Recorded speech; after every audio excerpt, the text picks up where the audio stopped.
नमस्कार साथियों, स्वागत है आप सभी का हमारे यूट्यूब चैनल मिशन लेक्चरर में। तो साथियों, आज की क्लास में हम बात करेंगे हिंदी आलोचना।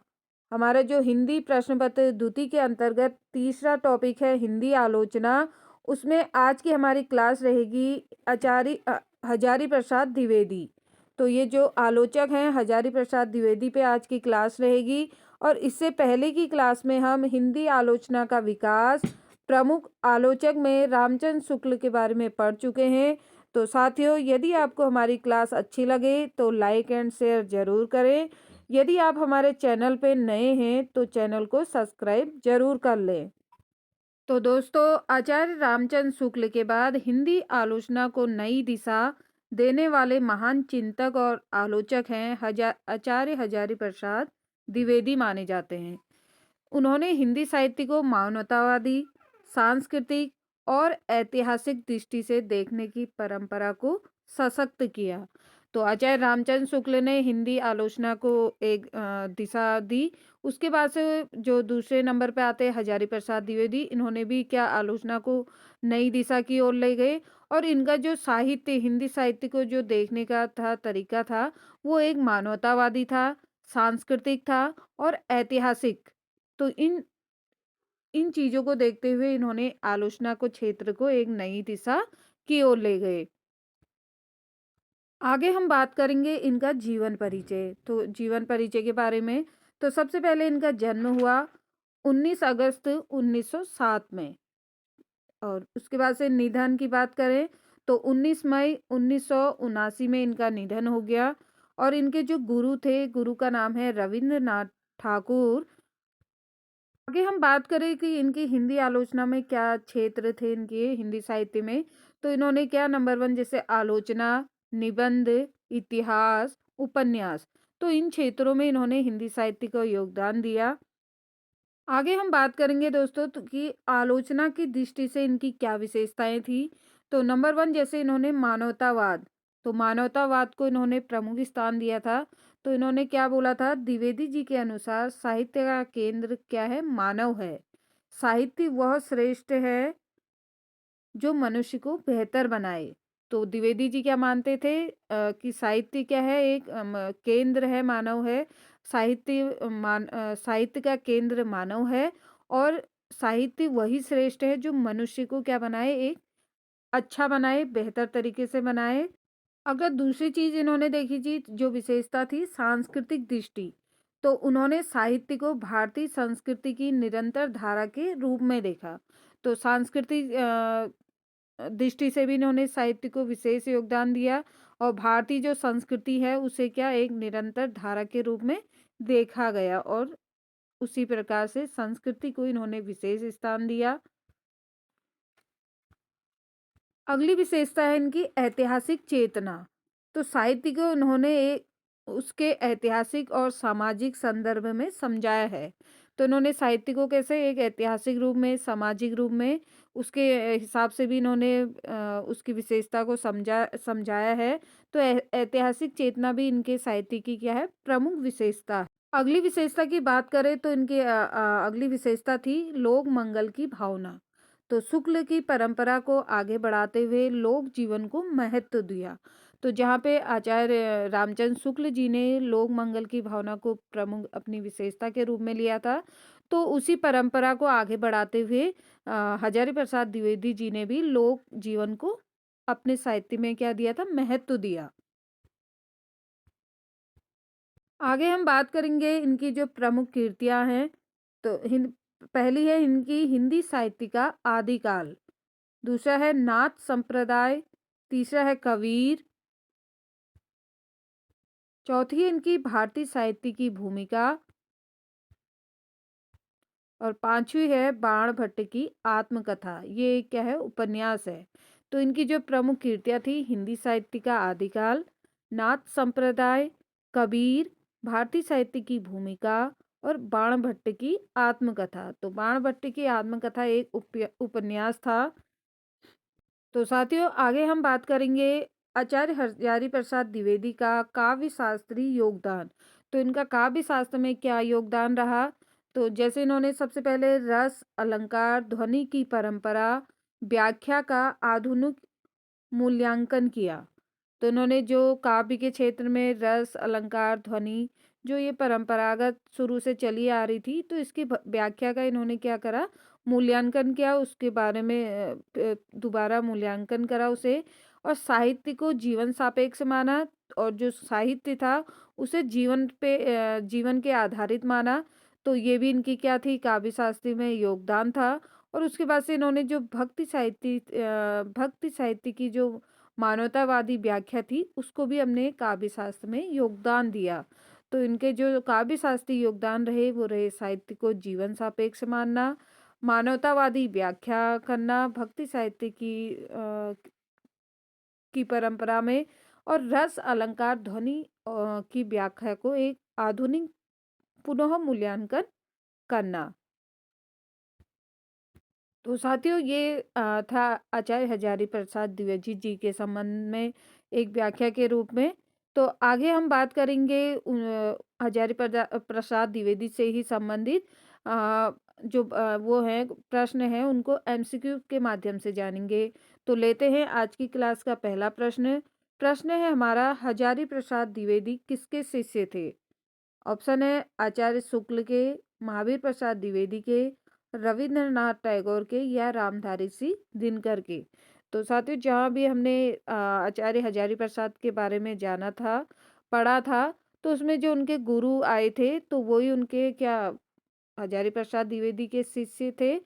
किसके शिष्य थे पूछा है, तो वहाँ पे गुरु की बात थी, तो वो थे रविंद्रनाथ टैगोर। तो ऑप्शन नंबर सी इसका सही उत्तर हो जाएगा। लेते हैं अगला प्रश्न। प्रश्न है हमारा, द्विवेदी जी की आलोचना का मूल आधार क्या है? ऑप्शन है रसवाद, मानवतावाद, अलंकारवाद, या रीति। तो द्विवेदी जी की आलोचना का जो मूल आधार था वो था हमारा मानवतावाद। तो उन्होंने मानव के जीवन से संबंधित आधार को मूल बनाया था, उन्हीं से संबंधित साहित्य को विशेषता दी थी। तो ऑप्शन नंबर बी इसका क्या हो जाएगा, सही उत्तर हो जाएगा। तो साथियों बात करते हैं अगले प्रश्न की। अगला प्रश्न है, कबीर पुस्तक किस विधा की है? ऑप्शन है नाटक, उपन्यास, आलोचना, या जीवनी तक तमक आलोचना। तो कबीर जो पुस्तक किस विधा की है पूछा है, तो ये है एक जीवनी आलोचना। तो ऑप्शन नंबर डी इसका क्या है, सही उत्तर है। जीवनी तमक आलोचना क्या है, कबीर पुस्तक की विधा है। अगला प्रश्न है हमारा, लोक मंगल की परंपरा किस आलोचना से जुड़ी है, आलोचक से जुड़ी है?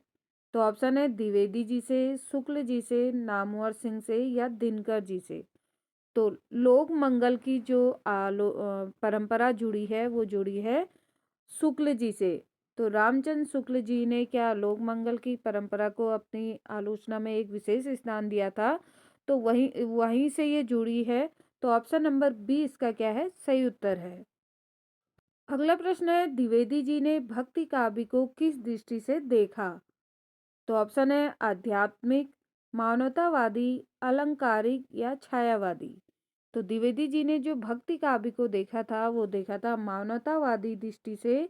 तो ऑप्शन नंबर बी इसका क्या है, सही उत्तर है। अगला प्रश्न है हमारा, हजारी प्रसाद द्विवेदी किस युग के साहित्यकार थे? ऑप्शन है आदिकाल के, भक्ति काल के, आधुनिक काल के, या रीति काल के। तो हजारी प्रसाद द्विवेदी जो साहित्यकार थे वो थे आधुनिक काल के। तो ऑप्शन नंबर सी क्या है, इसका सही उत्तर है। अगला प्रश्न है, बाणभट्ट की आत्मकथा किस विधा की रचना है? तो ऑप्शन है आलोचना है, निबंध है, उपन्यास है, या नाटक है। तो बाणभट्ट की जो आत्मकथा है वो है एक उपन्यास। तो ऑप्शन नंबर सी क्या है, इसका सही उत्तर है।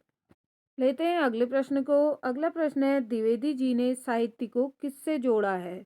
ऑप्शन है केवल सौंदर्य से, केवल शास्त्र से, जीवन और संस्कृति से, केवल धर्म से। तो द्विवेदी जी ने जो साहित्य को जोड़ रखा है वो जोड़ा है जीवन और संस्कृति के से। तो मनुष्य के जीवन और उसकी संस्कृति से साहित्य को जोड़ा है? तो ऑप्शन नंबर सी इसका सही उत्तर हो जाएगा। अगला प्रश्न है हमारा, नाथ संप्रदाय पुस्तक का विषय क्या है? तो ऑप्शन है सूफी काव्य, नाथ योग परंपरा, रीतिकाल या छायावाद। तो नाथ संप्रदाय पुस्तक का जो विषय है वो है नाथ योग परंपरा। तो उसमें क्या है, नाथ योग परंपरा से संबंधित क्या है, उसमें विषय है। तो ऑप्शन नंबर बी इसका क्या है, सही उत्तर है। बढ़ते हैं अगले प्रश्न में। प्रश्न है, हजारी प्रसाद द्विवेदी की भाषा शैली कैसी है? तो उनकी भाषा शैली पूछी है। ऑप्शन है दुरूह, क्लिष्ट, सरल या संस्कृत निष्ठ, केवल उर्दू मिश्रित। तो हजारी प्रसाद द्विवेदी जी की जो भाषा की शैली है वो है सरल और संस्कृत निष्ठ। तो ऑप्शन नंबर सी क्या है, इसका सही उत्तर है। तो साथियों, यदि आपको हमारी क्लास अच्छी लग रही है तो क्लास को लाइक एंड शेयर जरूर करें। लेते हैं अगले प्रश्न को। प्रश्न है, द्विवेदी जी का संबंध किस विश्वविद्यालय से रहा? ऑप्शन है दिल्ली विश्वविद्यालय, काशी हिंदू विश्वविद्यालय, इलाहाबाद विश्वविद्यालय या पटना विश्वविद्यालय। तो द्विवेदी जी का जो संबंध रहा विश्वविद्यालय से वो है काशी हिंदू विश्वविद्यालय। तो ऑप्शन नंबर बी क्या है, इसका सही उत्तर है।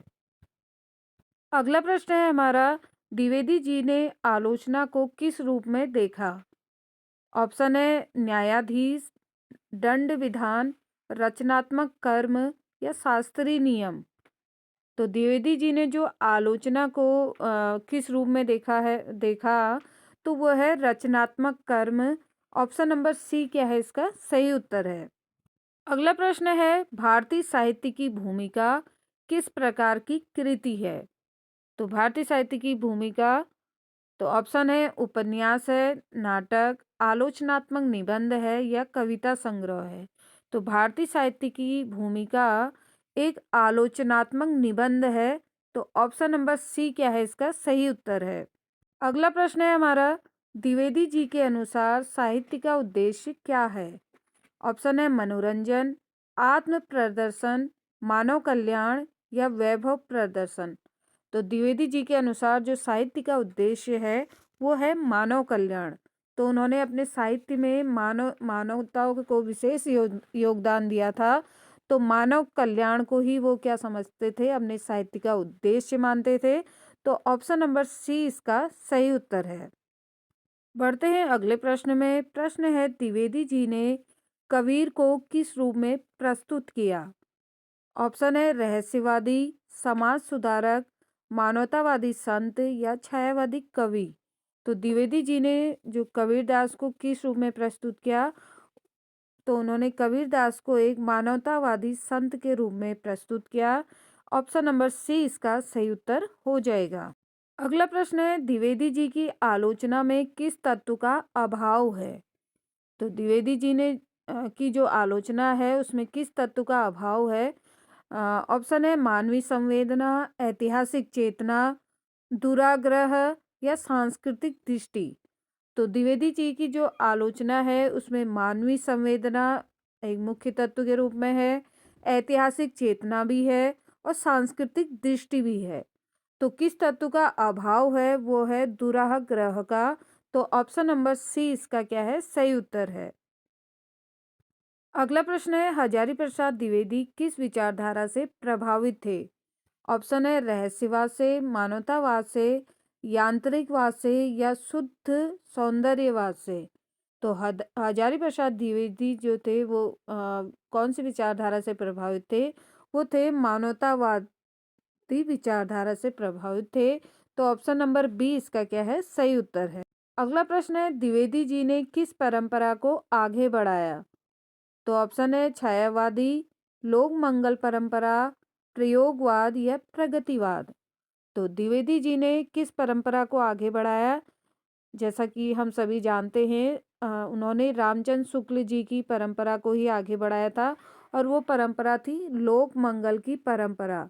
जहाँ रामचंद्र शुक्ल ने लोक मंगल को अपने साहित्य में विशेष स्थान दिया था, उसी प्रकार से द्विवेदी जी ने भी अपने आलोचना साहित्य में लोक मंगल को एक क्या दिया, विशेष स्थान दिया। तो ऑप्शन नंबर बी इसका क्या है, सही उत्तर है। अगला प्रश्न है, द्विवेदी जी की आलोचना का स्वर कैसा है? तो ऑप्शन है कटु, नकारात्मक, संतुलित या उपहासात्मक। मतलब उपहास के रूप में देखा है, या कटु स्वर है या नकारात्मक स्वर है। तो ये तो तीनों ऑप्शन क्या है इसके गलत हैं। तो उनके जो आलोचना का स्वर है वो है एक संतुलित स्वर।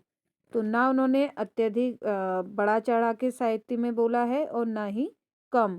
तो एक संतुलित रूप में उन्होंने साहित्य में अपने स्वर को योगदान दिया है। तो ऑप्शन नंबर सी इसका क्या है, सही उत्तर है। अगला प्रश्न है, हजारी प्रसाद द्विवेदी को किस क्षेत्र में विशेष योगदान के लिए जाना जाता है? तो द्विवेदी जी को किस क्षेत्र में विशेष योगदान के लिए जाना जाता है? ऑप्शन है कविता के लिए, आलोचना में, या नाटक, या कहानी। तो उनको जो विशेष रूप से जाना जाता है वो आलोचना के क्षेत्र में जाना जाता है।